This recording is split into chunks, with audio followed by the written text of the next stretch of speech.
শীতকাল পড়ে গেছে, আর শীতকালের মিষ্টি বলতেই আমরা প্রথমে যেটা বুঝি সেটা হলো জয়নগরের মোয়া। আর এই জয়নগরের মোয়া নিয়ে বর্তমানে কিন্তু বেশ জল্পনা শুরু হয়েছে। মোয়া প্রথম কোথায় আবিষ্কার হয়, জয়নগর নাকি বহরু, সেই নিয়ে তরজা তুমুল। আর তারই মাঝে কলকাতার বহু ব্লগার বহরু এবং জয়নগরের মধ্যে তুলনা টানতে ব্যস্ত।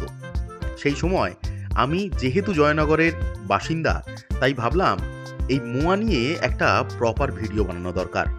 তাই আজকের ভিডিও জয়নগরের মোয়া নিয়ে থাকবে। মোয়ার বিভিন্ন ঐতিহাসিক গল্প থাকবে, জয়নগরের নামী একটা মোয়া দোকানের গল্প, এবং যে দোকানের মোয়া সত্যজিৎ রায় নিজে খেতেন সেই দোকানের হদিস দেব আপনাদের সবাইকে। তাই পুরো ভিডিওটা দেখার অনুরোধ রইল। পুরো ভিডিওটা দেখুন, আশা করছি বেশ ভালো লাগবে। তাহলে চলুন আর দেরি না করে ভিডিওটা ঝটপট শুরু করে ফেলি।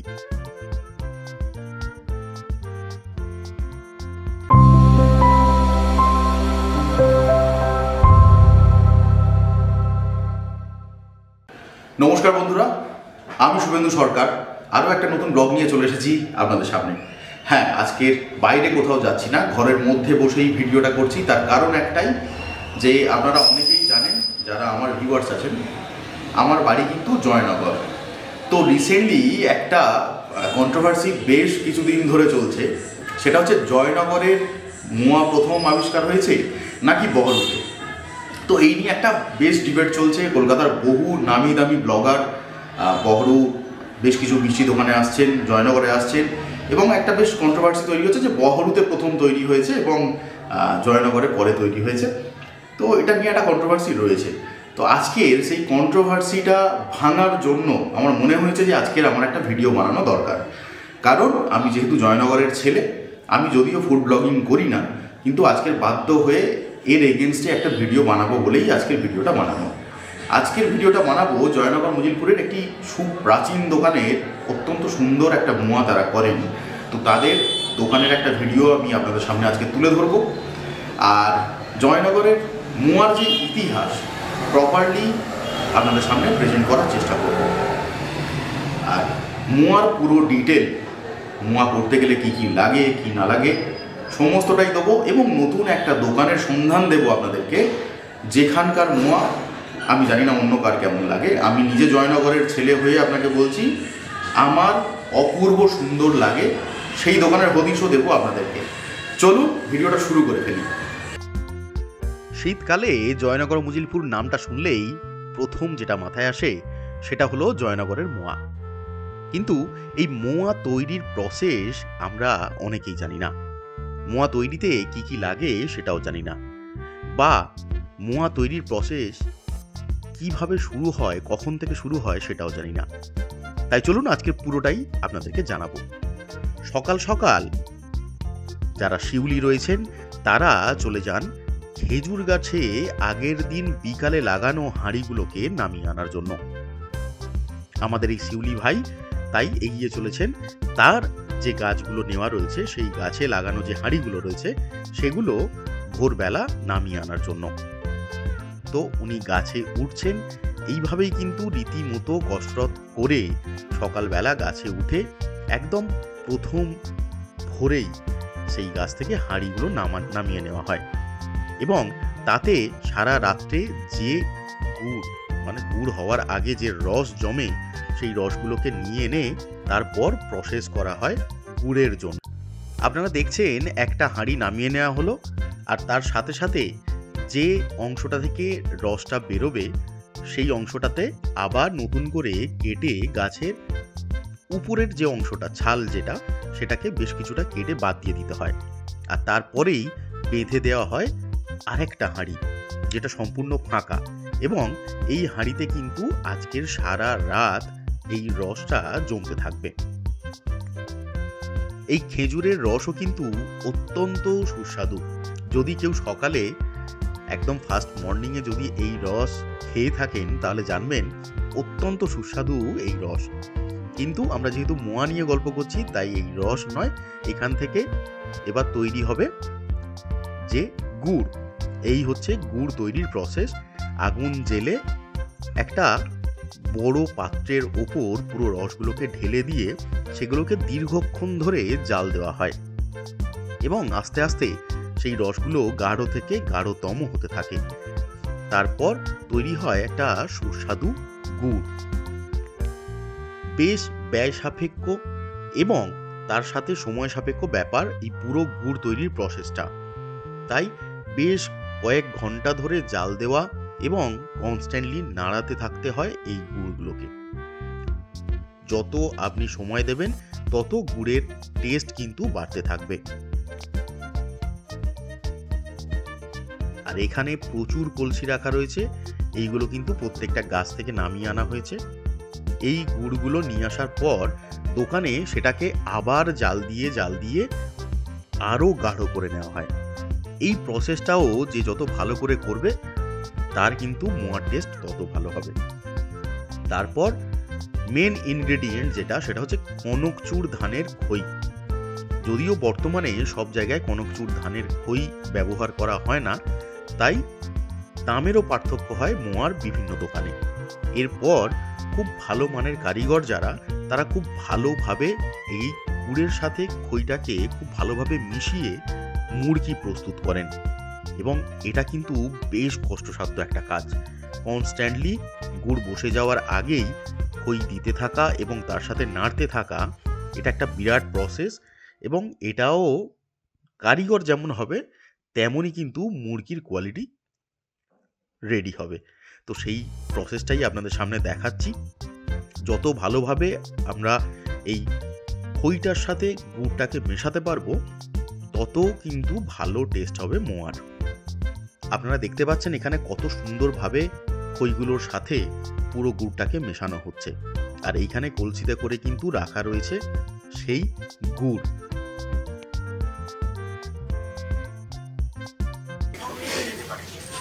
এটা মুরগি প্রথম ধাপ, যে ধাপে পাকের সাথে খই মিশিয়ে মুরগির প্রথম তৈরি করা হয়েছে, যাতে এই মুরগির ওপর একটা আলাদাভাবে চিট তৈরি হয়। আচ্ছা, হ্যাঁ। এরপরে এর সাথে এটা শুকিয়ে গেলে, ঠান্ডা হয়ে গেলে এর সাথে কাঁচি মিশিয়ে দেওয়া হবে। দিলে সেই কাঁচিটা মুরগির ভেতর রসটা ঢুকবে। ঢোকার পরেতে ওই কাঁচি, আচ্ছা, তারপরে 12 ঘন্টা ওকে জাঁকিয়ে রাখতে হবে, তবে মুরগি নরম হবে, নরম হয়ে মোয়ার উপযুক্ত হবে।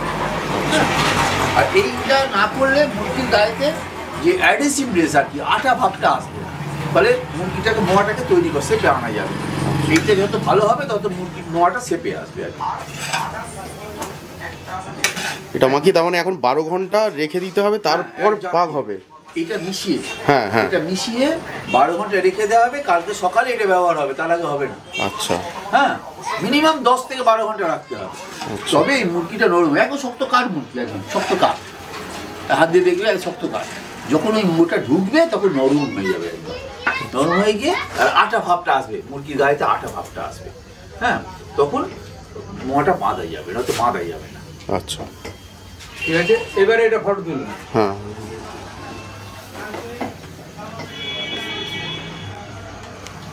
কাঁচিটা মেশা, গরম মেশা কি না, গরম আছে এখন মেশানো। মুরগি ঠান্ডা হয়ে যাওয়ার পর এখানে মেশানো হয় কাঁচি।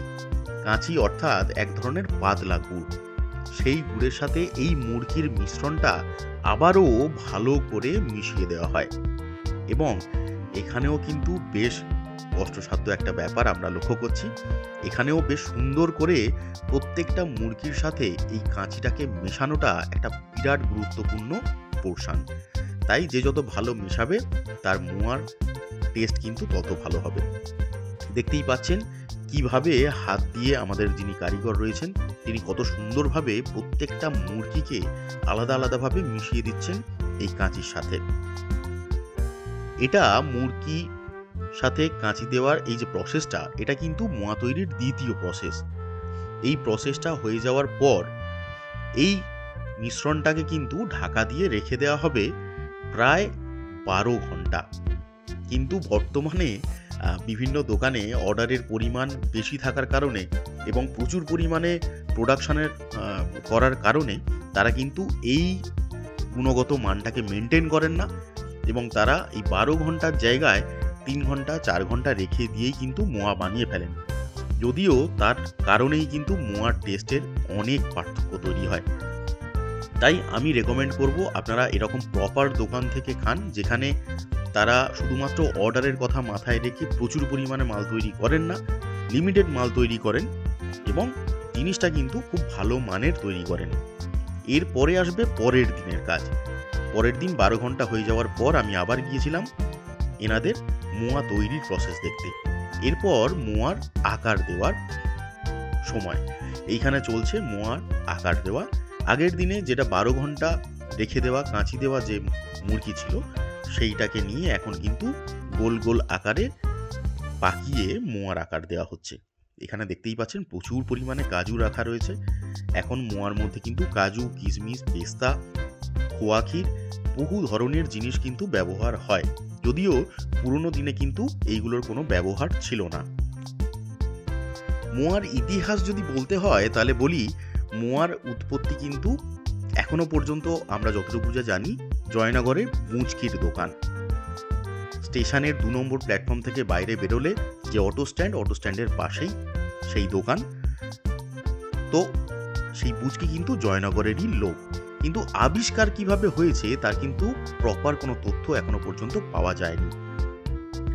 তাই আর বহরুর মানুষজন ডিম্যান্ড করেন যে মোয়া বহরুতে আবিষ্কার হয়েছে।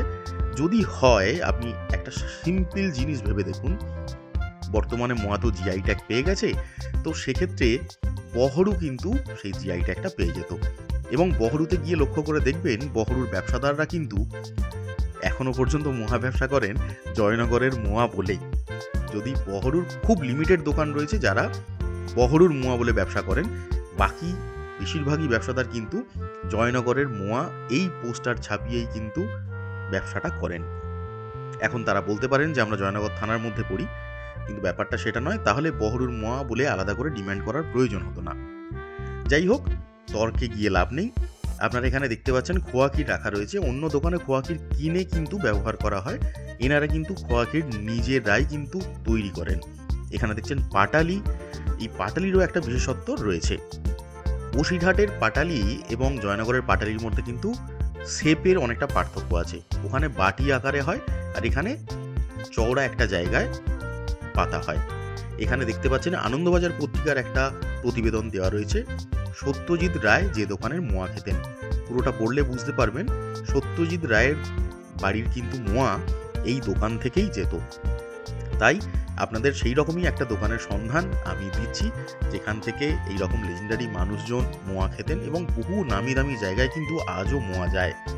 যদিও এনারা মোয়া কিন্তু লিমিটেড পরিমাণেই বানান, তাই আগে থেকে অর্ডার না দিলে আপনারা কিন্তু পরিমাণ মতো মোয়া কিন্তু পাবেন না। আমি সমস্ত ডিটেল আমি পুরো ভিডিওর মধ্যে দিয়ে দেব, আপনারা সেখান থেকে যোগাযোগ করে কিন্তু চলে আসতে পারেন। জয়নগর স্টেশনে নেমে ধন্বন্তরী কালী মন্দির বললে যে কেউ দেখিয়ে দেবে। 1 নম্বর প্ল্যাটফর্ম থেকে বেরিয়ে হাঁটা রাস্তা, এই ধন্বন্তরী মন্দির, তার ঠিক পিছনেই এই কিন্তু কমলা সুইটস। অতীব প্রাচীন এবং সেই প্রসেসটা এখনও ওনারা মেনটেন করেন। দেখুন এখানে কিন্তু যা অর্ডার রয়েছে সমস্ত মোয়াটাই কিন্তু হাঁড়িতে করে যাচ্ছে। তো আপনারাও যদি চান পুরনো দিনের মতো হাঁড়িতে করে কিন্তু মোয়া এনারা সাপ্লাই করেন, তো আপনারা চাইলে হাঁড়িতে করে মোয়াও নিতে পারেন। এতে কিন্তু মোয়া অনেক দিন পর্যন্ত ভালো থাকে, তাই ওনারা এখনো পর্যন্ত এই প্রসেসটাকে মেনটেন করে যাচ্ছেন। এইগুলোই বিশেষ ব্যাপার। তো এখন তো বিজ্ঞাপনের যুগ, এনারা বিজ্ঞাপনের আলো থেকে অনেকটাই দূরে, তাই আমি এই ভিডিওটা বিশেষ করে বানালাম। আশা করছি আপনাদেরকে যথেষ্ট ভালো তথ্য দিতে পেরেছি। তাহলে দেরি না করে ঝটপট খেয়ে ফেলুন কমলা সুইটসের মোয়া। নমস্কার, আমরা এখন বসে আছি জয়নগর মজিলপুরের একটা বেশ পুরানো দোকান, কমলা মিষ্টান্ন ভান্ডার, কমলা সুইটস। কমলা সুইটস। আচ্ছা, ওনাদের সাথে কথা বলে নেবো। তো আপনার নামটা কি? আমার নাম অরিন্দম চক্রবর্তী। আচ্ছা, এই দোকানটা মোটামুটি কত বছর হলো? 42 বছর। আচ্ছা, আমি এখানে ঢোকার প্রথমে যেটা দেখলাম সেটা হচ্ছে যে এখানে একটা আনন্দবাজারের প্রতিবেদন রয়েছে, সত্যজিৎ রায় এখানকার মোয়া খেতেন। হ্যাঁ, সেই গল্পটা যদি একটু বলেন। সত্যজিৎ রায় এখানকার যে দত্ত জমিদারের বড় ছেলে সুনীল দত্ত মহাশয় ওনাদের বাড়িতে মোয়া নিয়ে যেতেন, বুঝেছেন। মোয়া নিয়ে যেতেন। এবং সলিল দত্ত যখন আনন্দবাজার থেকে এসেছিল, সলিল দত্ত তখন মোয়া কিনতে এসেছিলেন এবং সেই সময় আনন্দবাজার হাউস বলছে ভালো কার বাড়িতে তোমার মোয়া যায়, তখন বলে সত্যজিৎ রায়ের বাড়িতে আমি নিজে দিয়ে আসি। এবং সন্দীপ রায় উনিও আমার দোকানে এসেছিলেন এবং আমি ওনার বাড়িতে নিজে গিয়ে সলিল দত্তই নিয়ে গেছিলেন, কারণ ওনার তো একটা বিরাট ব্যাপার। ওনার বাড়িতে আমি গিয়ে সলিল দত্তর সাথে গিয়ে মোয়া প্রেজেন্ট করে এসেছিল এবং আমাকেও খুব আতিথ্যতা করেছিল বাবুদা, সন্দীপদার ডাক নাম বাবুদা। বাবুদা স্ত্রী আমাকে খুব প্রেজেন্ট করেছিলেন। এখন তো আমার বয়স হয়ে গেছে না, ওনারও বয়স হয়ে গেছে, অনেক দিন আগেকার গল্প। যাই হোক, আমার খুব ভালো লেগেছে। যাই হোক, সলিলদার ডাকটাই আমার যাওয়া এবং সলিলদাই ওনার কাছে নিয়ে যেতেন মোয়া। আমি একবার নিয়ে গেছিলাম, তখন সত্যজিৎবাবু আর বেঁচে ছিলেন না, ওনার ছেলে এবং ছেলের বউ। আমি নিজে নিয়ে গিয়ে দিয়ে এসেছি, সলিলদা নিয়ে গেছিল এবং সলিলদার বাড়িতে একদিন ওনারা এসেছিলেন, আমার দোকানেও সন্দীপ রায় এবং সন্দীপ দাস স্ত্রীও এসেছিলেন। আচ্ছা, তো মোয়া তৈরির যে মেন ইনগ্রেডিয়েন্ট সেইটা সম্পর্কে যদি একটু বলেন। মোয়া শুনুন, অতীত দিনের কথা, তখন লোকসংখ্যা ছিল কম, এখন লোকসংখ্যা প্রচুর। তাহলে যে প্রোডাক্টগুলো মোয়ার যে প্রোডাক্টগুলো গুণগত মান লার্জ স্কেলে করতে গিয়ে ভেজাল দিয়ে সব হচ্ছে, ফলে মোয়ার গুণগত মানটা অনেক কমে যাচ্ছে। আমি খুব লিমিটেডের ওপর আমার কারবারটা রেখেছি। আমি কোনো পাইকারি মোয়া করি না, আমি মোটামুটি কালেকশান করে যেটুকুনি ভালো গুড় পাই, কনকচুত্তানের খই পাই, হ্যাঁ, ভালো ঘি, এইসব দিয়ে আমি মোয়াটাকে একটা জায়গায় রেখে দিয়েছি। ফলে আমার কাস্টমাররা যারা খেয়েছে তারা প্রতি বছর আমার কাছে আসেন, এটাই আমি নিজেকে ধন্য বলে মনে করি। আচ্ছা, তো এবার মোয়া তৈরির প্রসেসটা যদি একটু মোয়াটা প্রসেস হচ্ছে খুবই কঠিন জিনিস। 3টে ধাপেতে এটাকে তৈরি করা হয়। প্রথমে মুরগিটা করা হয়, মুরগিটা করে তাকে ফেলিয়ে দেওয়া হয়, ফেলিয়ে দিয়ে তারপরে তাতে একটা কাঁচি মারা হয়, হ্যাঁ, কাঁচি মারার পর তারপরে গুড় দিয়ে সেটাকে ফাইনাল ফিনিশ করা হয়। 3টে ধাপেতে, বুঝেছেন? ফলে যে যত ভালো কারিগর হবে, যার মানে প্রসেসিংটা খুব ভালো হবে, সে মুরগিটাকে তত ভালো করতে পারবে।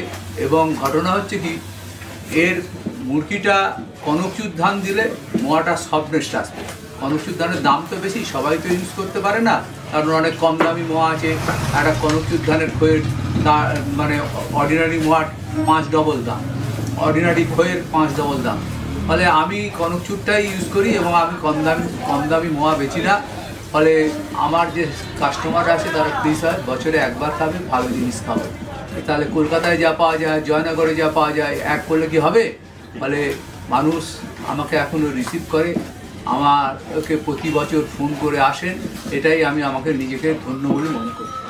আচ্ছা, এবার যদি আমার ভিডিও দেখার পর কেউ আপনার কাছ থেকে মোয়া খেতে চান বা অর্ডার দিতে চান, সেক্ষেত্রে কিভাবে তারা অর্ডার দিতে পারে? অর্ডার দিতে পারেন। শুনুন, অর্ডার দিতে গেলে আমাকে দিতে হবে এবং তাকে ক্যারিং কস্ট গাড়ি করে যদি নিয়ে যেতে হয়, মানে লিমিটেড মোয়া, মানে যেটা আমি তো খুব লিমিটেড ওপর 100-200 কিলো মোয়ার মধ্যে তো একটা ড্রপ করে দিই, কারণ আমার গুড়টা ইনসাফিসিয়েন্ট। এখন গুড়টা সবচেয়ে ক্রাইসিসের জিনিস। ভালো গুড় পেতে গেলে খুব ক্রাইসিস এসে যাচ্ছে। ফলে এই জায়গাটা গুড় না হলে তো মোয়া হবে না। ফলে আমার যেটুকুনি গুড় আছে তার মধ্যে যদি আমি অর্ডারটা দিতে পারি, চেষ্টা করি, হ্যাঁ, এবারে সেইভাবেই আমি সাপ্লাইটা দিই। এবং অনলাইনে আমি ব্যবসা করি না, আমি ডাইরেক্ট ফিজিক্যালি, তারা হয়তো গাড়ি নিয়ে এলো, আমি এখানে দিয়ে দিলাম, এইভাবেই আমি ব্যবসা করি। আর আপনাদের একটা কন্ট্যাক্ট নাম্বার যদি দিয়ে দেন তাহলে 989803933356। আমি প্রোভাইডার অরিন্দম চক্রবর্তী। আচ্ছা, ঠিক আছে। আর যদি যারা মানে ডিরেক্টলি এখানে আসতে চান, জয়নগর স্টেশনে নামলে সেক্ষেত্রে কিভাবে এখানে এসে পৌঁছাবেন? জয়নগর স্টেশনে শিয়ালদা সাউথ সেকশনে উঠে লক্ষ্মীকান্তপুর ও নামখানা দুটো লোকাল আছে, যে কোনো একটা ট্রেনেতে উঠে জয়নগর মজিদপুর স্টেশনে নেবে, বলবেন ধনন্তরী কালীবাড়ি, এখানকার ফেমাস গড এবং এখানে খুবই জাগ্রত ঠাকুর ধনন্তরী কালীবাড়ি। প্রচুর মানুষ পুজো দিতে আসেন, তাদের অসুখ বিসুখ সেরে যায়। তার পেছনে আমার দোকান কমলা সুইটস। ঠিক আছে, অসংখ্য ধন্যবাদ আপনাকে। আচ্ছা, জয়নগরের মোয়ার ভিডিও কেমন লাগলো অবশ্যই করে জানাবেন। আজকের মতো ভিডিওটা এখানে শেষ করছি। আশা করছি ভিডিওটা আপনাদের যথেষ্ট ভালো লেগেছে এবং আপনাদের একটা প্রপার জায়গার ঠিকানা আমি দিতে পেরেছি। তো কমেন্ট করে জানান কেমন লাগলো।